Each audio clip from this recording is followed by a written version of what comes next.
Assalamualaikum warahmatullahi wabarakatuh. Perkenalkan nama saya Alvito Jadi Sutanto dari Prodi Teknik Industri. Saya akan mempresentasikan tentang penentuan jumlah mesin pabrik tas menggunakan metode routing sheet dan multi product process chart MPPC. Oke ya. Lanjut ke slide 1. Dari kenapa kok bisa dirumuskan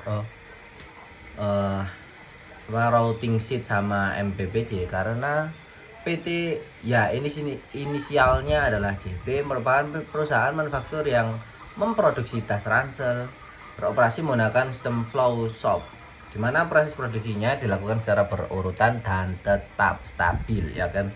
Dalam respon tingginya permintaan akan variasi produknya, PT JP ini merencanakan untuk membangun satu unit produksi lagi yang memproduksi tas ransel dengan 3 inovasi dari produk sebelumnya.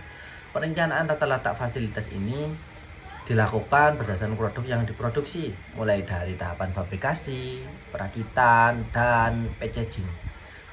Tahap perakitan merupakan antara tahap assembly merupakan tahap perakitan yang ini antara komponen satu dengan komponen yang lainnya hingga menjadi satu unit produksi yang utuh. Sedangkan tahap packing merupakan tahap akhir sebelum produk simpan di warehouse atau di gudang dan diteruskan ke konsumen. Oke, jadi ada biaya simpannya pastinya karena ditandon. Tujuan penelitian ini yaitu menentukan mesin apa saja yang digunakan untuk proses produksi dengan analisis proses yang digambarkan dalam operational proses chart dan ditentukan jumlah mesin aktual yang dibutuhkan dalam proses produksi. Penentuan jumlah mesin aktual dilakukan dengan menggunakan routing sheet dengan multi process product chart MPPC. Dari pertama itu menyusun bill of material, terus menyusun operating process chart OPC-nya, menyusun perakitan chart tahap-tahap perakitan, menyusun routing sheet, dan menyusun multi product process chart, jumlah mesin aktual JMA dan perhitungannya JMT itu ya guys ya. Oke, yang pertama bill of material, produk tas ransel yang akan diproduksi pada unit pabrik yang merupakan inovasi dari ransel yang telah diproduksi sebelumnya. Inovasi yang dilakukan meliputi inovasi model, fungsi, terus bahan pisan. Pada inovasi model, selain tas yang dikenakan cara digendong atau di punggung, tas juga digunakan sebagai tas selempang. Selempang ini, si punggung ini, atau dikenakan di salah satu pundak. Ini dicangklong lah bahasa Jawanya ya. Pada inovasi fungsi, selain tas digunakan sebagai media penyimpanan buku dan tablet, ditambahkan fitur compartment yang spesifik digunakan untuk menyimpan alat tulis dan kalkulator. Oh, berarti untuk skating ini ya, Rek ya.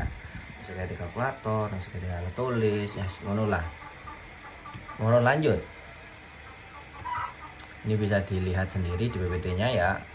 Ada kode-kodenya soalnya biasanya ngono ku di tit ngono iku rek kesuwen soalnya manual ya. Tas serut iku kodene piro kok digolongno tit gampang. Tas ransel inovasi terdiri dari 46 komponen utama dan 6 komponen penunjang produk. Nah, ini bisa dilihat sendiri.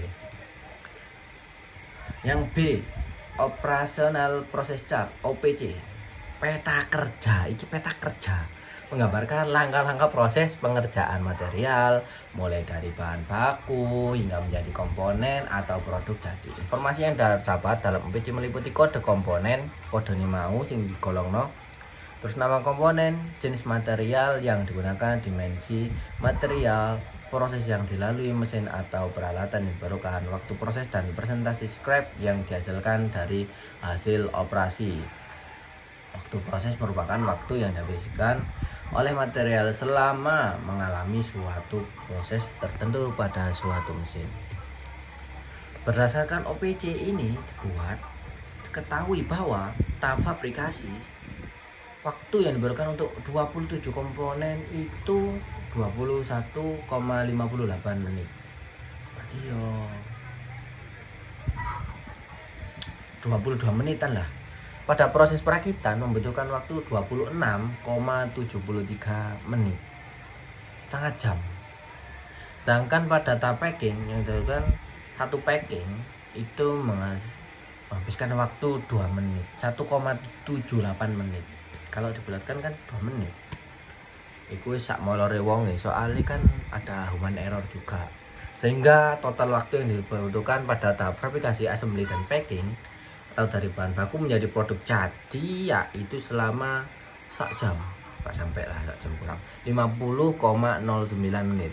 Scrap yang dihasilkan untuk setiap operasinya beragam dan bisa antara 0% hingga 0,6% sesuai dengan standar yang ditentukan oleh PT JPO. Dadi sampai ku gak akeh-akeh sithik lah limbah ya. Lanjut ke proses perakitan. Astagfirullahaladzim, itu mabuk kucingnya. Ada kucing, sorry.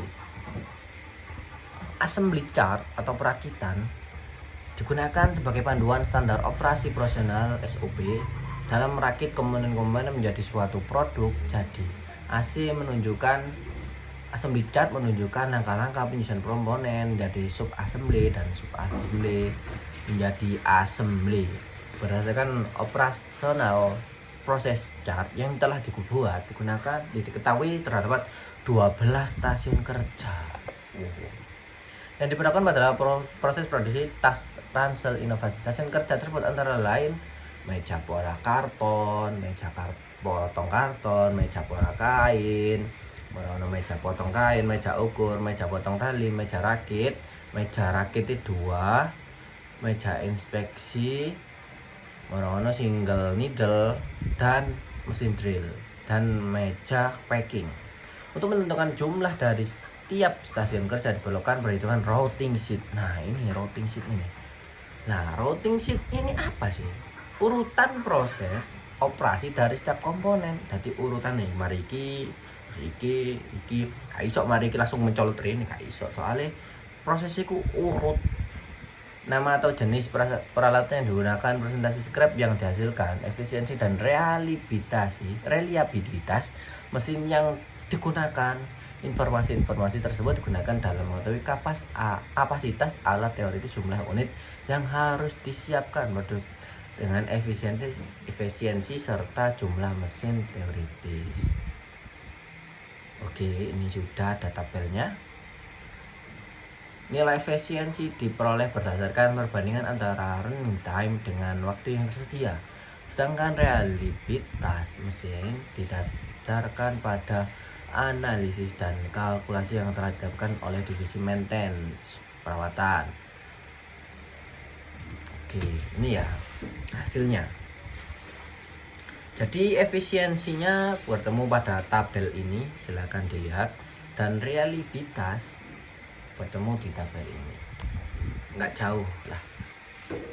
Target didapatkan oleh PTJP yakni sejumlah 100 kardus per dino.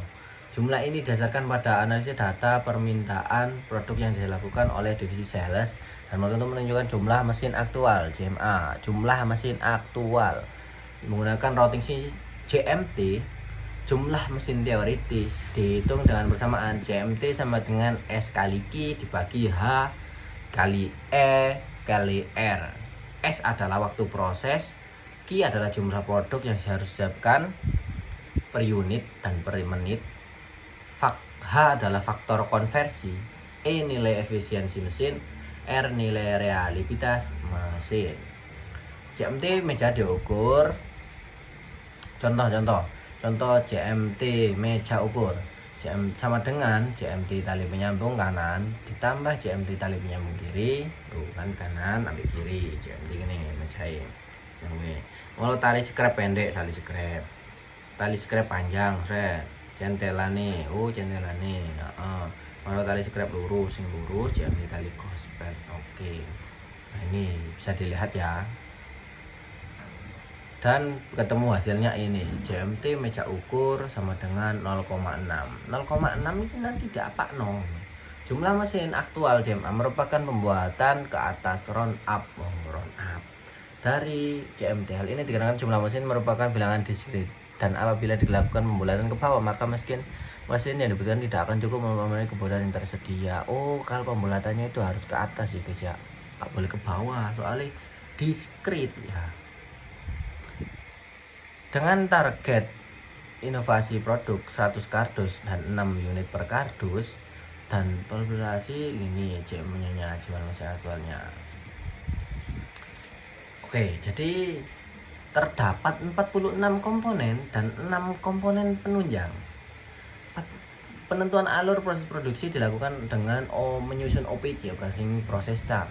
Hasil waktu yang dibutuhkan pada tahap fabrikasi sebesar 21,58 menit dan tahap perakitan 26,73 menit dan tahap packing sebesar 1,78 menit, sehingga total yang dibutuhkan 1 unit 50,09 menit. Oke, tidak flu. Menentukan jumlah mesin dan mesin proses produksi proses chart yakni 12 stasiun. Jadi stasiun kerjanya adalah 12. Dibagi yakni menjadi pola karton 1 unit, meja potong 1 unit, meja pola kain 4 unit, meja potong kain 10 unit, meja ukur 1 unit, meja potong tali 1 unit, meja rakit 1 unit sebanyak 12, meja inspeksi 4 unit, single needle 40 unit, mesin drill 5 unit, meja rakit 2 sebanyak 3 unit, dan meja packing 2 unit. Ya, oke, sekian dari presentasi saya. Kalau nggak jelas ya bisa ditanyakan ya kepada yang membuat ini penelitian, soalnya saya juga agak bingung juga guys, soalnya minggu pertama udah dikasih tugas tentang tata letak, mungkin tujuannya itu untuk melatih ya, tapi melatih benar melatih, tapi kalau nggak paham ya istilahnya kongon moco sih lah, ngono gue lek gak paham diterangno lah istilahnya. Ya wis gitu aja, jangan lama-lama, udah penyimpananku habis ya guys ya. Assalamualaikum. Wabillahi taufiq wal hidayah wa ridha wal inayah. Assalamualaikum warahmatullahi wabarakatuh. Selamat berpuasa.